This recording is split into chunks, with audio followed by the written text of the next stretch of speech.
ଏବେ ଆମର ମାର୍କେଟରୁ ଇଲିଶି ମାଛ ଆସି ଭଜା ହେଇଯାଇଛି। ଦେଖିପାରୁଥିବେ କେତେ ତେଲ ବାହାରୁଛି ଇଲିଶି ମାଛର, କେତେ ଟେଷ୍ଟି ଦେଖାଯାଉଛି। ଆଉ ୟାର ବାସ୍ନା ୱାଓ, ସେଟା କେବଳ ମୁଁ ଫିଲ୍ କରିପାରୁଛି।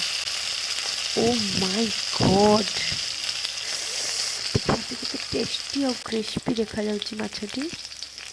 ଏ ଯେଉଁ ମେଘୁଆ ପାଗ ହୋଇଛି, ବର୍ଷା ପାଗ, ସେଥିରେ ଇଲିଶି ମାଛ ଝୋଳ एकदम सुपर उड्डीब।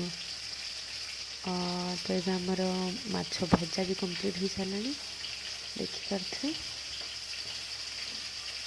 केते बढ़िया से हो जाइए। गरमा गरम माछ भजा खाइबार जो मजा, से भी इलिशी माछ।